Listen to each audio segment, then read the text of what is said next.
शिला प्रभुपाद की, श्रीमद् भगवद गीता की, श्री श्री राधा राधिका रमन जी की, श्री श्री कृष्ण बलराम की, जगन्नाथ बलदेव सुभद्रा महारानी की, श्री श्री गौर निताय की, जय गौर प्रेमानंदे। हरे कृष्णा। आप सबका हार्दिक स्वागत है संध्याकालीन भगवद गीता कक्षा में। और आप लोग चाहें तो आगे आगे भी आ सकते हैं। तो हम लोग आज भगवद गीता के 18वें अध्याय पे के 26वें श्लोक पे डिस्कशन करने वाले हैं और बड़ा ही महत्वपूर्ण श्लोक है। उससे पहले हम प्रार्थना कर लेते हैं। ओम नमो भगवते वासुदेवाय। ओम नमो भगवते वासुदेवाय। ओम नमो भगवते वासुदेवाय।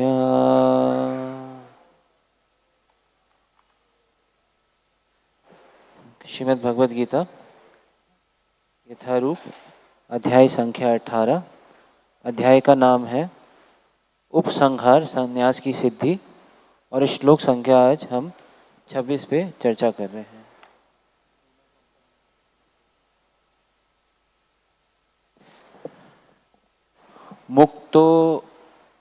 मुक्त संगो अनअहंवादी धृति उत्साह समन्वितः सिद्ध सिद्धयो निर्विकारः कर्ता सात्विक उच्यते। मुक्त संगो अनहंवादी धृति उत्साह समन्वितः सिद्ध सिद्ध्यो निर्विकारः कर्ता सात्विक उच्यते। मुक्त संगो अनहंवादी धृति उत्साह समन्वितः सिद्ध सिद्धयो निर्विकारः कर्ता सात्विक उच्यते। इसका शब्दार्थ, अनुवाद एवं तात्पर्य शिला प्रभुपाद के द्वारा शिला प्रभुपाद की जय। तो इसका हम शब्दार्थ पहले दोहराएंगे, आप लोग पीछे पीछे बोल सकते हैं। मुक्त संगः, सारे भौतिक संसर्ग से युक्त। अनअहंवादी, मिथ्या अहंकार से रहित। धृति, संकल्प, उत्साह तथा उत्साह सहित। समन्वितः, योग्य। सिद्धि, सिद्धि। असिद्धयोः, तथा विफलता में। निर्विकारः, बिना परिवर्तन के। कर्ता, कर्ता। सात्विकः, सतोगुणी। उच्यते, कहा जाता है। अनुवाद। जो व्यक्ति भौतिक गुणों के संसर्ग के बिना अहंकार रहित, संकल्प तथा उत्साह पूर्वक अपना काम करता है और सफलता अथवा असफलता में अविचलित रहता है, वह सात्विक कर्ता कहलाता है। पीछे पीछे एक बार दोहरा सकते हैं। जो व्यक्ति भौतिक गुणों के संसर्ग के बिना अहंकार रहित, संकल्प तथा उत्साह पूर्वक अपना कर्म करता है और सफलता अथवा असफलता में अविचलित रहता है, वह सात्विक कर्ता कहलाता है। तात्पर्य ध्यानपूर्वक श्रवण कीजिएगा। कृष्ण भावना में व्यक्ति सदैव प्रकृति के 3 गुणों से अतीत होता है, उसे अपने को सौंपे गए कर्म के परिणाम की कोई आकांक्षा नहीं रहती, क्योंकि वह मिथ्या अहंकार तथा घमंड से परे होता है।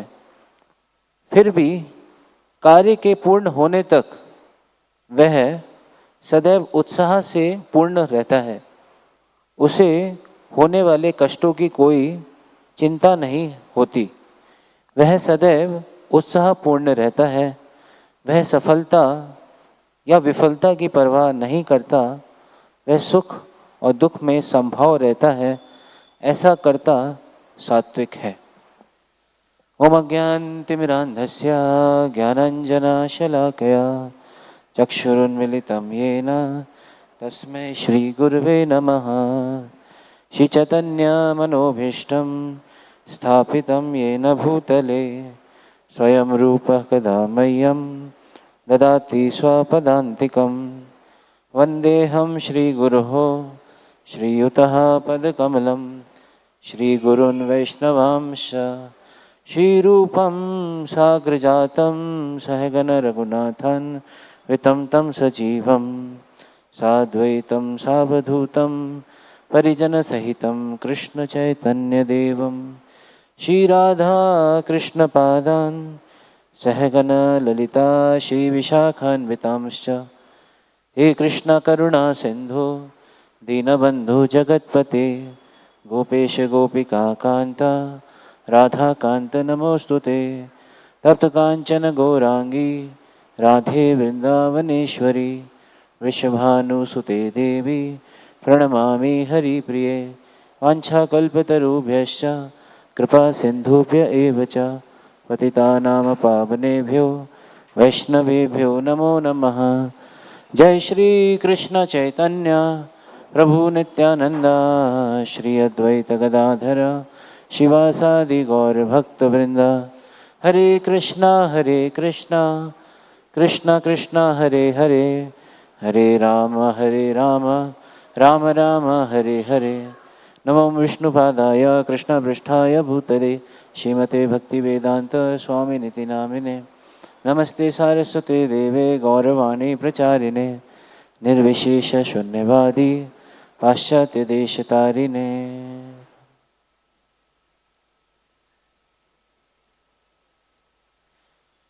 श्री राधा राधिका मन जी की जय। कृष्ण बलराम की जय। जगन्नाथ बलदेव सुभद्रा महारानी की जय। श्री गौरताई की जय। हरे कृष्णा। आप सबका पुनः हार्दिक स्वागत है संध्याकालीन भगवत गीता कक्षा में। और हम भगवत गीता में लगभग अपने अंतिम अध्याय में चल रही है भगवत गीता का ये डिस्कशन। और इसमें आज से मतलब बेसिकली भगवान जो हैं वो अलग अलग श्रेणी के कर्ताओं का वर्णन कर रहे हैं, डूअर्स का वर्णन कर रहे हैं। अलग अलग प्रकार के कर्ता होते हैं, जैसे अलग अलग प्रकार के कर्ता होते हैं, डूअर होते हैं। तो जो सतोगुण, रजोगुण और तमोगुण 3 प्रकार के गुण होते हैं और भगवान उनके अनुसार उनका डिवीज़न बता रहे हैं। इसमें भगवान बहुत सारी चीज़ों का डिवीज़न बताएंगे, डिटर्मिनेशन का डिवीज़न बताएंगे और कर्ता का बता रहे हैं और बुद्धि का बताएंगे। बुद्धि, सात्विक बुद्धि कैसी होती है, तामसिक बुद्धि कैसी होती है और रजोगुणी बुद्धि कैसी होती है। भगवान यहाँ पे 3 प्रकार की हैप्पीनेस का भी वर्णन करेंगे। सतोगुण में हैप्पीनेस कैसी होती है, रजोगुण में कैसी होती है और तमोगुण में कैसी हैप्पीनेस होती है। तो आज भगवान यहाँ पे जो सतोगुण में व्यक्ति जो कार्य करता है उसके लक्षण या उसके सिम्टम्स का वर्णन कर रहे हैं, उसके गुणों का वर्णन कर रहे हैं कि one who acts in the mode of goodness, जो कि सतोगुण में करता होता है, कार्य करता है, उसके क्या क्या गुण होते हैं। तो इसमें सबसे पहला बता रहे हैं कि जो व्यक्ति सतोगुण में होता है या बेसिकली सात्विक करता होता है वो भौतिक गुणों के संसर्ग में के बिना, मतलब उनका संग नहीं करता। भौतिक गुण, भौतिक जगत में जो रजोगुण और तमोगुण हैं, they are considered with the lower modes, उन्हें निम्न स्तर का गुण माना जाता है। और जो व्यक्ति उन गुणों में होता है he is also on the lower platform, वो निम्न स्तर पर होता है। जो रजोगुण और तमोगुण से ग्रसित है तो वो निम्न स्तर पे माने जाते हैं। भौतिक जगत में जो सतोगुण है उसे सबसे शुद्ध माना गया है, लेकिन वो भी पूरी तरीके से शुद्ध नहीं है, उसके अंदर भी कुछ कंटेमिनेशन आ जाता है। जैसे कि भगवान ने 14वें अध्याय में भगवद गीता के, जिसका नाम है प्रकृति के 3 गुण, उसमें उसका अच्छे से वर्णन किया है कि ये जो रजोगुण, सतोगुण और तमोगुण, इन सब में आपस में कंपटीशन चलता रहता है। और जो सतोगुण है उसके अंदर भी जो है बेसिकली तमोगुण और रजोगुण का टिंज और कंटेमिनेशन आ सकता है, आ जाता है। तो वो भी एकदम प्योर नहीं है। जो सतोगुण भी है वो एकदम शुद्ध नहीं है, उसके अंदर भी कुछ मिलावट हो जाती है।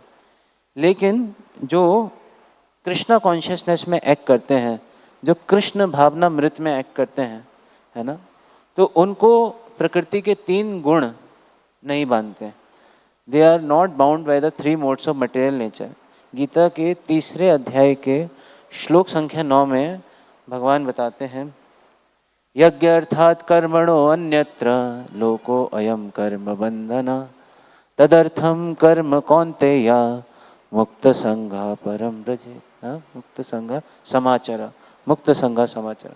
भगवान वहाँ पे बता रहे हैं कि यज्ञ अर्थात कर्मणो अन्यत्र, हम सबको भगवान यज्ञ की या भगवान विष्णु की या कृष्ण की प्रसन्नता के लिए कार्य करना चाहिए। या हम जो भी कार्य करते हैं उसके रिजल्ट्स को हमें भगवान विष्णु को एज अ सेक्रीफाइस ऑफर करना चाहिए, यज्ञ की प्रसन्नता के लिए कार्य करना चाहिए, है ना। तो तदर्थम कर्म कौन्तेय, अगर कोई इस तरीके से भगवान के लिए कार्य करता है, भगवान के बिहाफ पे कार्य करता है, या भगवान की प्रसन्नता के लिए कार्य करता है, या फिर वो जो भी कार्य कर रहा है उनके रिजल्ट्स को भगवान को ऑफर करता है, तो उसे कर्म फल नहीं लगते, उसे कर्म फल नहीं लगते। नहीं तो जनरली हम देख सकते हैं कि material world is a very dangerous place. Shrimad Bhagavatam में एक वर्ष आता है, उसमें बताते हैं समाश्रिता ये पद पल्लवम प्लवम महत्पदम पुण्य यशो मुरारे भवाम बुधिर्वत्स पदम पदम परम पदम पदम पदम यत विपदाम न तेषाम। समाश्रिता ये पद पल्लवम प्लवम, समाश्रिता मतलब जिन्होंने क्या करा है, भगवान के चरण कमलों का आश्रय लिया। सम आश्रित, आश्रिता मतलब आश्रय लिया, किसका, भगवान के चरण कमल। समाश्रिता ये पद पल्लवम प्लवम, भगवान के जो चरण कमल हैं उन्हें एक बोट से कंपेयर किया गया, एक नाव से कंपेयर किया गया है। पद पल्लवम प्लवम, प्लवम मीन्स एक नौका से कंपेयर किया गया है। और वो नौका हमें क्या कर सकती है, भवाम बुधिर, ये जो भव अम्बुधि या फिर भव सागर है जिसमें हम गिर पड़े हैं, है ना, उससे हमें पार करा सकती है। If we take shelter of the lotus feet of Krishna, अगर हम भगवान के चरण कमलों का आश्रय लेते हैं तो उनके लिए ये जो भवाम बुद्धि है, भवाम बुद्धि मतलब भव सागर, वो कैसा बन जाता है, इट बिकम्स लाइक वत्स पदम। वत्स पदम मतलब क्या होता है, जैसे अभी बारिश का सीजन चल रहा है, बारिश का मौसम चल रहा है, तो रास्ते में कीचड़ भी होता है, तो उसमें गाय का बछड़ा जब पैर मार दे उस पर तो एक छोटा सा होल बन जाता है उसमें, तो वो भव सागर कैसा बन जाता है, वत्स पदम जितना हो जाता है, और उसको कोई व्यक्ति क्या कर सकता है, आराम से पार कर सकता है। लेकिन सागर पार करने की बात है तो no one can do that, कोई भी पार नहीं कर सकता। तो सिमिलरली अगर कोई भगवान के आश्रय लेता है, भगवान का आश्रय लेता है, तो आराम से वो क्या कर सकता है, इन गुणों से बचा रहता है ना, और इन सब से बचा रहता है जनरली। तो ये प्रकृति के 3 गुण जो होते हैं भौतिक जगत में बांध के रखते हैं एक लिविंग एंटिटी को, एक जीव को। प्रकृति के 3 गुण क्या करते रहते हैं, बांध के रखते हैं। श्रीमद् भगवद गीता के 13.22 13वें अध्याय के 22वें श्लोक में बताते हैं, बेसिकली पुरुषः प्रकृति स्थो ही भुंक्ते प्रकृति जान गुणान कारणम गुण संगो अस्य सद असद योनि जन्मसु। तो इन 3 मोड्स ऑफ मटेरियल नेचर या प्रकृति के 3 गुणों से बचना क्यों आवश्यक है, ये समझना बड़ा हमारे लिए इम्पोर्टेंट है। That's very important to know why we should not associate with these 3 modes of material nature. क्यों इन 3 गुणों का संग हमें नहीं करना चाहिए और कैसे बच सकते हैं, है नहीं। पुरुषा प्रकृति स्थितो स्थो ही भुंक्ते प्रकृति जान गुणान कारणम गुण संगो अस्य सद असद योनि जन्मसु, है ना। कि यहाँ पे भगवान बता रहे हैं 13.22 में कि प्रकृति समस्त भौतिक कारणों तथा कार्यों की ही हेतु कही जाती है और जीव इस प्रकार के विविध बेसिकली इस प्रकार जीव प्रकृति के 3 गुणों का भोग करता हुआ प्रकृति में ही जीवन बिताता है। यह उस प्रकृति के साथ उसकी संगति के कारण है। इस तरह उसे उत्तम तथा अधम योनियां मिलती रहती हैं, है ना।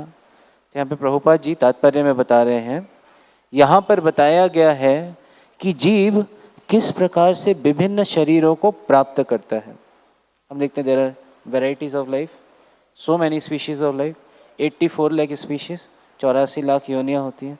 तो कैसे एक जीव जो है वो अलग अलग योनियों में भ्रमण करता है। हमने ऐसा भी सुना है कि जो मनुष्य योनि है it is considered to be karma yoni, और बाकी जितनी भी अदर योनिस या मनुष्य के अलावा जितनी भी बची हुई स्पीशीज हैं दैट इज कॉल्ड भोग योनि, दैट इज कॉल्ड भोग योनि।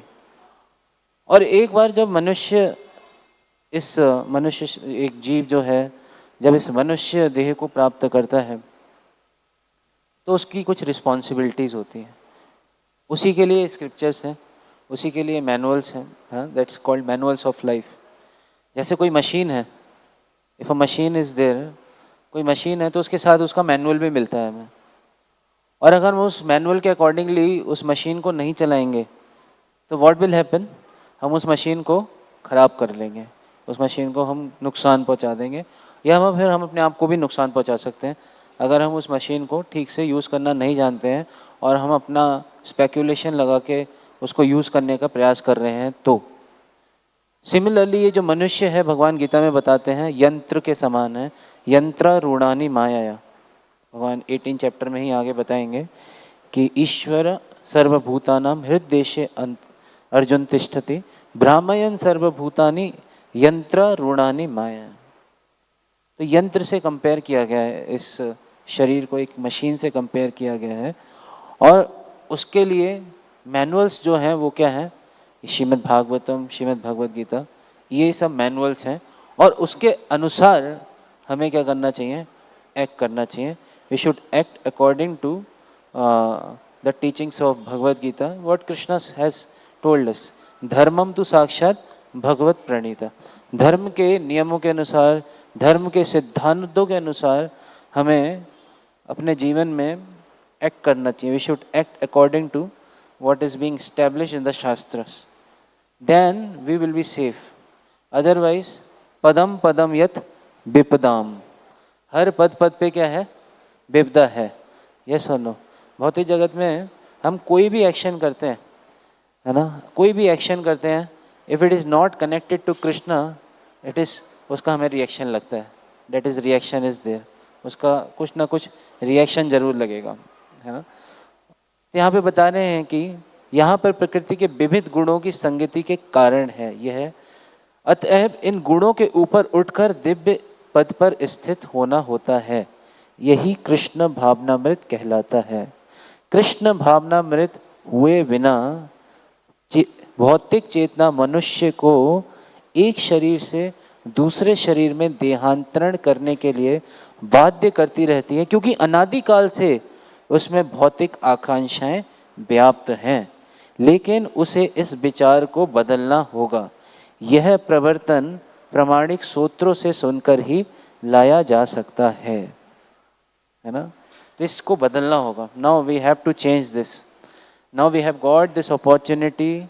हम सबको ये अवसर प्राप्त हुआ है, हम सबको ये मनुष्य जीवन प्राप्त हुआ है, तो now it's our responsibility to stop this देहांतरण। बार बार ये जो देहांतरण में या इस साइकिल में हम फंसे हुए हैं, जन्म मृत्यु जरा व्याधि दुख दोषानुदर्शनम, इस साइकिल में हम फंसे हुए हैं। अब now it's time to get out of this. अब इससे बाहर निकलने का समय है। और वो कैसे है? जब हम भगवत गीता के अनुसार अपने जीवन का निर्वाह करेंगे। यहाँ पे बताया गया है भौतिक गुणों के संसर्गों के बिना एक्ट करना चाहिए। तो वो एक्ट कैसे कर सकते हैं? भगवान भगवत गीता के 4th चैप्टर में बहुत इम्पॉर्टेंट टीचिंग्स देते हैं, वेरी वेरी इम्पॉर्टेंट, है ना। भगवान अध्याय 4 में बेसिकली इस चीज़ को बताते हैं। पहले तो भगवान अपने लिए ही बताते हैं कि मेरे को कोई कर्म फल नहीं लगता।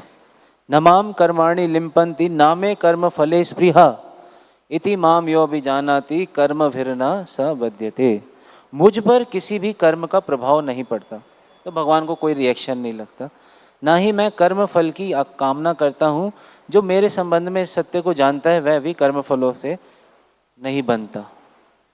तो फिर भगवान बताते हैं यहाँ पे कि हमें भी जानना चाहिए कि क्या कर्म है, क्या अकर्म है, क्या विकर्म है। भगवान इस चीज़ को 4th अध्याय के 16वें श्लोक में बताते हैं।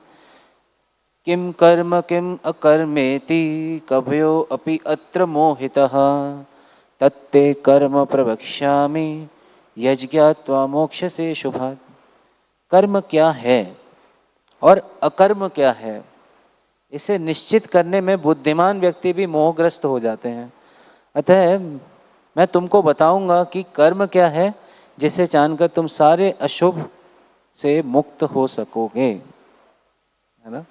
क्या कर्म है और क्या अकर्म है ना। फिर यहाँ पे बता रहे हैं कर्मणो ही अपि बोधव्यम बोधव्यम च विकर्मणः अकर्मणश्च बोधव्यम गहना कर्मणो गति। कर्म की बारीकियों को, कर्मों की बारीकियों को समझना अत्यंत कठिन है। अतः मनुष्य को चाहिए कि वे ठीक से जाने कि क्या कर्म है, क्या विकर्म है और क्या अकर्म है। ये 3 चीजें होती हैं, कर्म, अकर्म और विकर्म। तो कर्म क्या होते हैं? कर्म होती हैं पायस एक्टिविटीज़।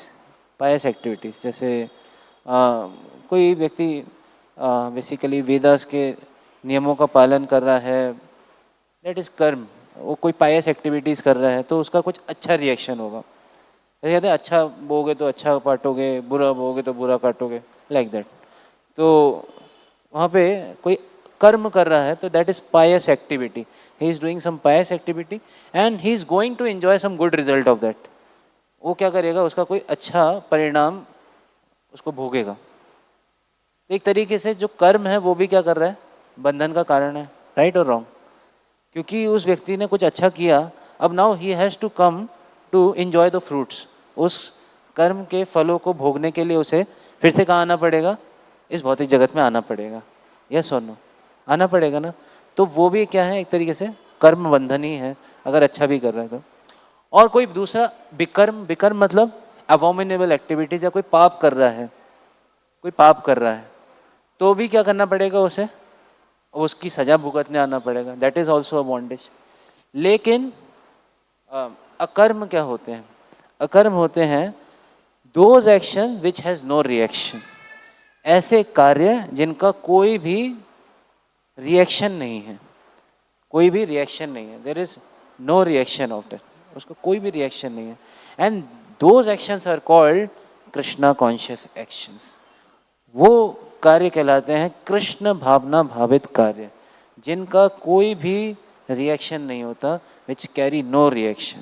नहीं तो भौतिक जगत में अगर हम कोई भी कार्य करते हैं तो उसका या तो कोई ना कोई रिएक्शन जरूर होता है। एंड कोई भी कार्य करते हैं अगर वो कृष्णा कॉन्शियसनेस से या कृष्ण भावना मृत से संबंधित नहीं है, या कृष्ण से नहीं जुड़ा, या कृष्ण को डोपटिल्ड नहीं है, या भगवान के प्रति समर्पित नहीं है, तो वो क्या करेगा, एक व्यक्ति को भौतिक जगत में बांधेगा। इसीलिए बताया यज्ञ अर्थात कर्मणो अन्यत्र लोको अयम कर्म बंधना तदर्थम कर्म कौन्तेय। इसीलिए हमें किसके लिए कार्य करना चाहिए, तदर्थम कर्म कौन्तेय, है ना। तदर्थम कर्म कौन्तेय। इसीलिए श्रीमद् भागवतम में भी बताया गया है संसिद्धिर हरितोषणम, संसिद्धिर हरितोषणम, किसके लिए कार्य करना चाहिए? हरितोषणम। हरितोषणम मतलब for the satisfaction of lord Hari, we have to work for the satisfaction of lord Hari. Hari के सेटिस्फैक्शन के लिए हमें कार्य करना चाहिए, चाहे कोई किसी भी वर्ण में हो, चाहे कोई किसी भी आश्रम में हो। अतः पुंबिर द्विज श्रेष्ठ वर्ण आश्रम विभाग सा स्वनुष्ठिष्टस्य धर्मस्य संसिद्धिर हरि तोषणम। हमें क्या करना चाहिए? भगवान की प्रसन्नता के लिए, भगवान की सेटिस्फैक्शन के लिए कार्य करना चाहिए। तो अगर कोई इस प्रकार से कार्य करता है तो वो क्या रहता है? भौतिक संसर्ग, भौतिक गुणों के संसर्ग में नहीं आता। नहीं तो क्या होगा? वो भौतिक गुणों के संसर्ग में आएगा एंड देन उसे उसके अनुसार रिएक्शन मिलेगा, उसके अनुसार फल मिलेगा। जैसे भगवद गीता के हमने जो है 14 चैप्टर में देखा था, ऊर्ध्वम गच्छन्ति सत्वस्था मध्य तिष्ठन्ति राजसा जगन्य गुण वृत्तिस्था अधो गच्छन्ति तामसा। तो जो लोग सतोगुण में एक्ट करते हैं वो ऊपर के लोकों में जाते हैं, लेकिन जो तमोगुण में एक्ट करते हैं वो नीचे के लोकों में जाते हैं, और जो रजोगुण में एक्ट करते हैं वो बीच के लोकों में रह जाते हैं, यहीं पे रह जाते हैं। कहने का मतलब ये है। तो लेकिन सतोगुण में भी अपने आप में एक्ट करना इट्स नॉट सफिशिएंट, क्योंकि सतोगुण में कोई एक्ट करेगा तो मान लीजिए उसे हेवनली प्लैनेट्स मिल भी गए, स्वर्ग को प्राप्त तो कर भी लिया उसने, लेकिन जब उसके वो जो पायस एक्टिविटीज़ के रिजल्ट्स जब फिनिश होंगे, जब पुण्य खत्म होंगे, शीने पुण्य मर्त्य लोकम विशंति, 9 चैप्टर में भगवान बताते हैं शीने पुण्य मर्त्य लोकम विशंति।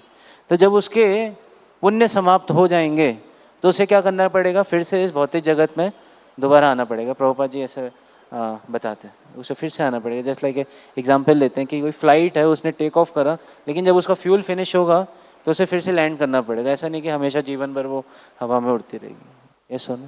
तो इसलिए हमें सतोगुण को भी पार करते हुए किधर की तरफ जाना है? शुद्ध सत्व की तरफ बढ़ना है, ऐसा समझ में आता है। फिर यहाँ पे बता रहे हैं अहंकार रहित होकर, अहंकार रहित होकर। लेकिन जब एक व्यक्ति प्रकृति के 3 गुणों में आ जाता है तो भगवान गीता में बताते हैं 3rd चैप्टर के वर्स नंबर 27 में, हाँ 3rd चैप्टर वर्स नंबर 27, उसमें भगवान बताते हैं प्रकृते क्रियमाणानि गुणै कर्माणि सर्वशः अहंकार विमूढ़ात्मा कर्ता हम इति मन्यते। अहंकार, तो यहाँ पे भी बता रहे हैं अहंकार रहित होकर, अनअहमवादी। तो सबसे बड़ा समस्या क्या है? ये अहंकार, अहंकार या मिथ्या अहंकार, फॉल्स ईगो। तो ये फॉल्स ईगो क्या है? फॉल्स ईगो जनरली जब लिविंग एंटिटी इस भौतिक जगत में आता है तो उसे 5 प्रकार की अविद्या से ढका जाता है। 5 प्रकार की अविद्या बताई गई हैं। ससार्ज अग्रे अंध तमिश्रम अतः तमिश्रम आदिकृत महामोहम च मोहम च तमश्च अज्ञान वृत्ति। तो उसमें वन ऑफ द लाइक उसकी फॉल्स ईगो को ढका जाता है, ईगो को ढका जाता है, और उसकी फॉल्स ईगो, फॉल्स ईगो के अनुसारण एक लिविंग एंटिटी अपने आप को आत्मा नहीं, ये शरीर मानता है। वो क्या मानता है? मैं ये शरीर हूँ और मैं क्या हूँ? I am the doer. ये कार्य मैंने करा है तो क्या हूँ? मैं ही इसका भोगता हूँ, मैं ही इंजॉयर हूँ, यस और नो। तो यहाँ पे बता रहे हैं कि जीवात्मा अहंकार के प्रभाव से मोहग्रस्त होकर अपने आप को समस्त कर्मों का कर्ता मान बैठता है, कर्ता मान बैठता है अपने आप को, है ना। जबकि वास्तव में वे प्रकृति के 3 गुणों द्वारा संपन्न किए जाते हैं, है ना। यहाँ पे प्रभुपाद जी तात्पर्य में बहुत महत्वपूर्ण चीज बता रहे हैं 2 व्यक्ति जिनमें एक कृष्ण भावना भावित है और दूसरा भौतिक चेतना वाला है, 2 लोग हैं, 2 people are there, one is Krishna conscious person and other is materialistic person. 2 प्रकार के लोग हैं। समान स्तर पर कार्य करते हुए समान पद पर प्रतीत हो सकते हैं। दोनों हो सकता है both are working in a company, दोनों जने एक कंपनी में या दोनों जने एक कार्य कर रहे हैं। लग सकता है कि ये भी कार्य कर रहा है, ये भी कार्य कर रहा है, दोनों एक जैसे दिख रहे हैं, लेकिन एक कृष्णा कॉन्शियसनेस में है और एक कृष्णा कॉन्शियसनेस में नहीं है। किंतु उनके पदों में आकाश पाताल का अंतर रहता है। प्रभुपाद जी बता रहे हैं कि उन दोनों की चेतना में, क्योंकि एक की चेतना कौन सी है, भौतिक चेतना है, और दूसरे की चेतना कौन सी है, आध्यात्मिक चेतना है। दोनों में कितना फर्क है, जमीन आसमान का फर्क है।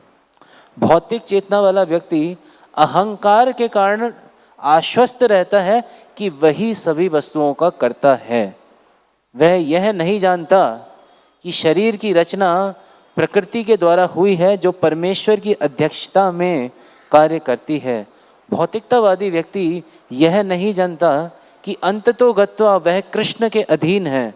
अहंकार वश ऐसा व्यक्ति हर कार्य को स्वतंत्र रूप से करने का श्रेय लेना चाहता है, और यही है उसके अज्ञान का लक्षण।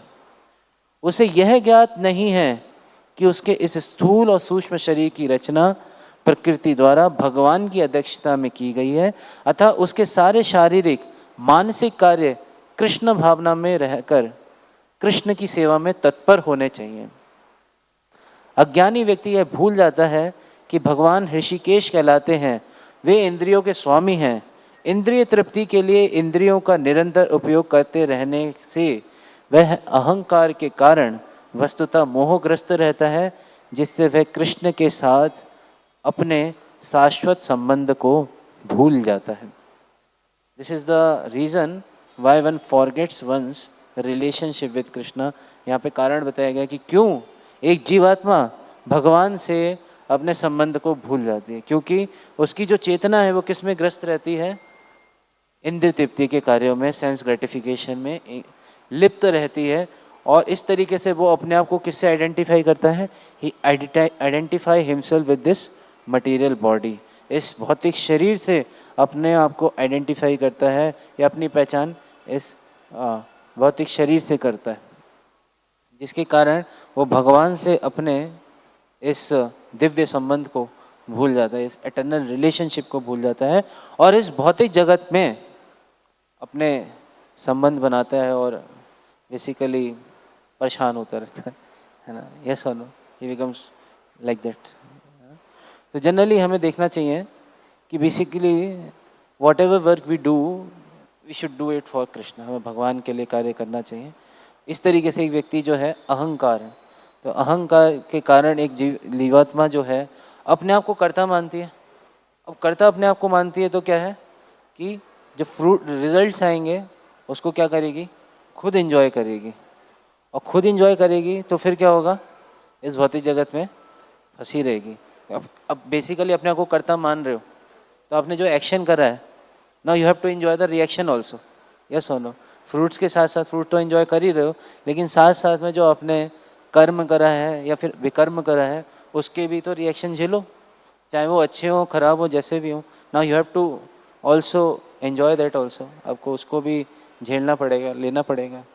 ये सुनो, तो अहंकार विमूढ़ आत्मा कर्ता हम इति मन्यते, इसलिए अपने आप को क्या मानती है, वो कर्ता मानती है। फिर यहाँ पे बता रहे हैं संकल्प तथा उत्साह पूर्वक अपना कर्म करता है एक Krishna conscious person. A Krishna conscious person is very determined, it's very determined.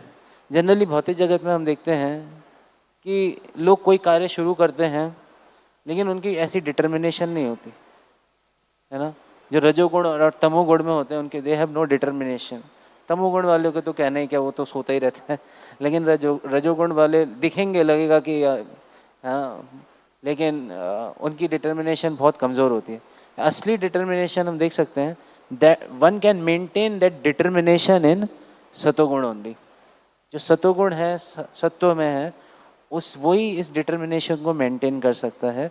तो गीता में भगवान बताते भी हैं कि बेसिकली 9th चैप्टर में भगवान इस चीज़ को हम सबको समझाते हैं डिटर्मिनेशन के बारे में कि जस्ट 1 सेकेंड, और 9th चैप्टर में इस चीज़ को बताते हैं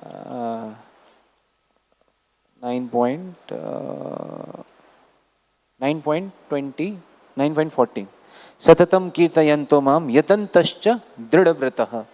तो वहाँ पे वर्ड यूज़ किया गया है दृढ़ व्रत। तो जो कृष्णा कॉन्शियस पर्सन होता है वो दृढ़व्रत होता है, डिटरमाइंड होता है। जनरली भौतिक जगत में अगर हमारे को कोई खराब परिणाम आ जाए तो व्यक्ति की वैसी डिटर्मिनेशन एकदम खत्म हो जाती है। व्यक्ति बिल्कुल डिटरमाइंड ही नहीं रह पाता किसी चीज़ को करने के लिए, और उत्साह तो बिल्कुल डाउन हो जाता है। उत्साह एकदम क्या हो जाता है, डाउन हो जाता है ना। तो यहाँ पे वो जो कार्य करता है उसमें पूरे उत्साह के साथ और विथ डिटर्मिनेशन, संकल्प के साथ वो कार्य करता है, और सफलता और असफलता में अविचलित रहता है। उसे चाहे ही गेट्स सक्सेस और फेल्योर, वो क्या रहता है, हमेशा समभाव रहता है, समभाव रहता है ना, इक्विपॉइज्ड रहता है ना। तो ऐसे कर्ता को हम सात्विक कर्ता कहते हैं, और इस तरीके से यहाँ पे बताया गया। तो एक बार एक स्टोरी आती है। एक बार एक राजा होता है। वो जो राजा होता है वो एक बार एक जंगल में जाता है। उस जंगल में उस राजा को बहुत भूख, बहुत प्यास लगती है, और वो एक घूमते घूमते घूमते घूमते एक उसे जंगल में एक साधु की कुटिया दिखती है। ही फाइंड हर्मिटेज ऑफ अ साधु। एक साधु की कुटिया में जाता है, देखता है, और साधु जो होते हैं बेसिकली वो वहाँ पे तपस्या कर रहे होते हैं। लेकिन जब वो इस राजा को देखते हैं तो इसको बहुत प्यास लगी होती है, तो वो उसको पानी पिलाते हैं, इसको अच्छे से बैठाते हैं। तो ये जो राजा होता है वो साधु से पूछता है, जी आप कौन है, हु आर यू? तो जो साधु होते हैं वो कहते हैं, आई एम अ किंग, मैं कौन हूँ, मैं एक राजा हूँ है ना। तो जो साधु होते हैं वो क्या बोलते हैं, मैं एक राजा हूँ। तो ये जो असली वाला राजा होता है वो साधु से पूछता है, अच्छा आप राजा हैं? तो basically if you are a king, तो मैं आपसे कुछ क्वेश्चन है। अगर आप एक राजा हो तो आपकी आर्मी कहाँ है? और राजा हो तो आपकी आर्मी भी तो होनी चाहिए, you should have army also. आपकी सेना कहाँ है, सेना? तो ये जो साधु होता है ये क्या बोलता है, ये साधु होता है ये बोलता है, हाँ, तितिक्षवः कारुणिकः सुहृदं सर्वदेहिनां अजात शत्रवः शांता साधवा साधुभूषण। वो कहता है कि अजात शत्रु, मेरा कोई शत्रु ही नहीं है। I have no enemy. When I have no enemy then what is the need of army? तो मेरा कोई शत्रु ही नहीं है, तो मेरे को कोई सेना की भी आवश्यकता नहीं है। आई नीड नो आर्मी, है ना। तो ये जो असली राजा होता है ये बड़ा प्रसन्न हो जाता है उसको सुन के कि वाह बड़ा अच्छा राजा है ये।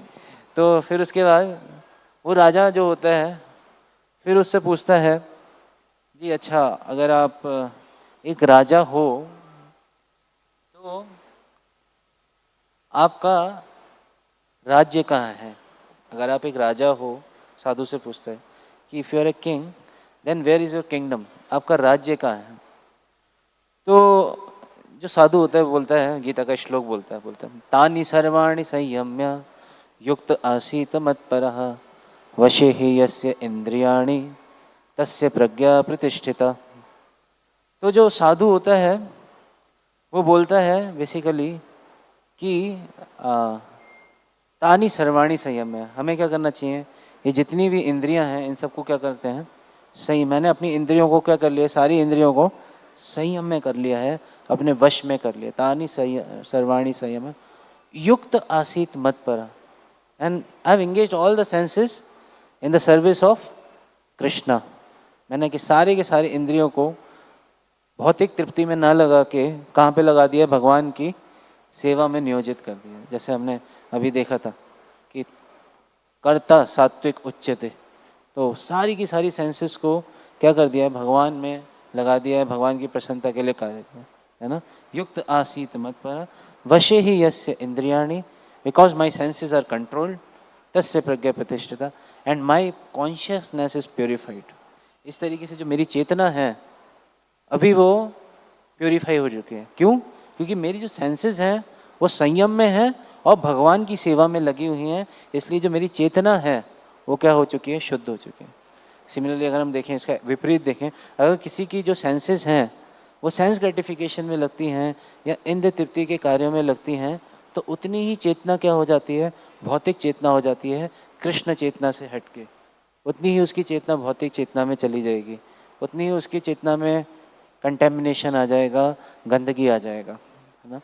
तो वो कह रहे हैं साधु कि मैंने अपनी सारी सेंसेस को कंट्रोल कर लिया है, अपने आप को पूरी तरह भगवान की सेवा में लगा दिया है, तो इससे क्या हुआ है कि मेरी जो चेतना है वो पूरी तरह शुद्ध हो चुकी है और मैं उस शुद्ध चेतना में रहता हूँ, वो मेरा राज्य है, वो मेरा राज्य है, दैट इज माई किंगडम। फिर ये जो राजा होता है वो बड़ा खुश होता है, कहता है वाह। फिर तीसरा क्वेश्चन कि अगर आप एक राजा हो, है ना, तो बेसिकली आपका ओपुलेंस कहाँ है? Where is your opulence? आपका ओपुलेंस कहाँ है? ओपुलेंस मतलब money. If you are a king, आपका कोई ट्रेजरी होगा, कोई खजाना होगा, वो कहाँ है? तो राजा क्या बोलता है? हाँ, संतुष्टः सततम योगी यतात्मा दृढ़ निश्चय मयि अर्पत मनोबुद्धि यो मद भक्ता समे प्रिय। भगवान 12 चैप्टर में 13 और 14 वर्स में इस चीज को बताते हैं। बेसिकली संतुष्टः सततम योगी यतात्मा दृढ़ निश्चय मयि अर्पित मनोबुद्धिर यो मद भक्ता समय प्रिय। और उससे पहले ही भगवान बता रहे हैं निर्ममो निरहंकारा समा दुख सुख शमी। तो सुख और दुख में इक्विपॉइज्ड है। और यहाँ पे बता रहे हैं संतुष्टः संततम योगी यतात्मा दृढ़ निश्चय। अगेन फिर से दृढ़ निश्चय, संकल्प हमने डिस्कस किया था, संकल्प जो क्वालिटी है। सो संतुष्टः सततम योगी। तो ये जो साधु होता है बोलता है क्योंकि मैं जो हूँ I am satisfied in whatever I have, I am satisfied with that। जो भी मेरे पास है मैं उससे क्या हूँ? संतुष्ट हूँ। तो ऐसे व्यक्ति को क्या बोला जाएगा? He is called rich person.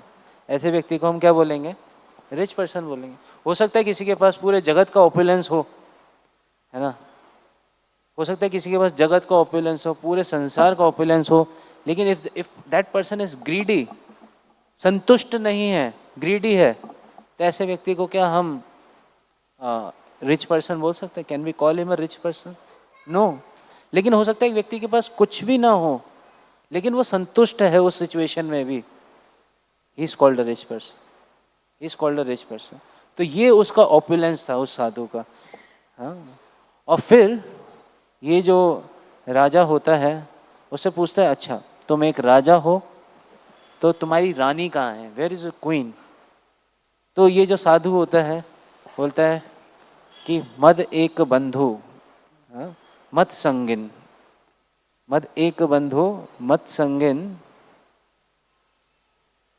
मन गुरु मन महाधना, मन निस्तारक मद भाग्या, मद आनंद नमोस्तुते। तो कहता है कि जो मेरा एकमात्र संगी है वो क्या है? Shrimad Bhagavatam. That is my queen. हाँ, दैट इज माई क्वीन। क्योंकि मैंने अपने आप को किस में लगा दिया है? हाँ, श्रीमद् भागवतम में। वो मेरा एकमात्र संगी है। तो इस तरीके से वो जो राजा होता है वो कहता है कि मैं एक राजा हूँ, मेरे पास सब कुछ है और मैं इस सब चीज़ों के लिए ढूंढ रहा हूँ और मेरे पास ये सब चीज़ें नहीं हैं। But you are living in a hermitage, आप एक कुटिया में रह रहे हो और आप एक साधु हो, बट आपके पास वो सब कुछ है जो मैं चाहता हूँ, लेकिन मेरे पास सब कुछ होते हुए भी कुछ भी नहीं है। But you are nothing but you are having everything. आपके पास कुछ भी नहीं है लेकिन फिर भी आपके पास सब कुछ है। इसीलिए हमें समझना चाहिए कि that is called when one engage in devotional service. जब कोई व्यक्ति जीव अपनी नेचुरल उसमें लगता है ना, तो भगवान भी यहाँ पे बताते हैं गीता में 3rd चैप्टर वर्स नंबर 30, मयि सर्वाणि कर्माणि सन्यस्य आध्यात्म चेतसा निराशीर निर्ममो भूत्वा युद्धस्व अभिगतस्वरा। अपने सारे कार्यों को मुझ में समर्पित करके मेरे पूर्ण ज्ञान से युक्त होकर लाभ की आकांक्षा से रहित, स्वामित्व के किसी भी दावे के बिना तथा आलस्य से रहित होकर युद्ध करो। अर्जुन को भगवान बोल रहे हैं कि आप क्या करो? युद्ध करो, है ना। तो इस तरीके से if one engages in devotional service of Krishna, he becomes purified, वो शुद्ध हो जाता है और उसका भगवान के प्रति जो आकर्षण है, हम सबके अंदर वो आकर्षण है भगवान के प्रति, लेकिन हम सब उसको भूल गए हैं, है ना। तो सबको हम फिर से जागृत कर सकते हैं अगर हम भगवान की भक्ति में जुड़ें, भक्ति में कार्यों में जुड़ें, भगवान के नाम से जुड़ें, भगवान की कथाओं से जुड़ें, भगवान के इन ग्रंथों से जुड़ें, तो हम उसको पुनर्जागृत कर सकते हैं और we can act in Krishna consciousness. Okay. Hare Krishna Krishna Krishna Hare Hare, Hare Ram Ram Ram Hare Hare. Shri Shri Radha Radhika Raman Krishna Balaram Jagannath Baldev Subhadra मानी गौरंदाई की, शील प्रभुपाद की, श्रीमद् भगवद गीता की। आप में से किसी को कोई प्रश्न, कोई डाउट, जिज्ञासा नहीं है? ओके, आप सबका बहुत बहुत धन्यवाद। आप सबने बहुत ध्यानपूर्वक श्रवण किया। Thank you very much. Hare Krishna. Srila Prabhupada की जय।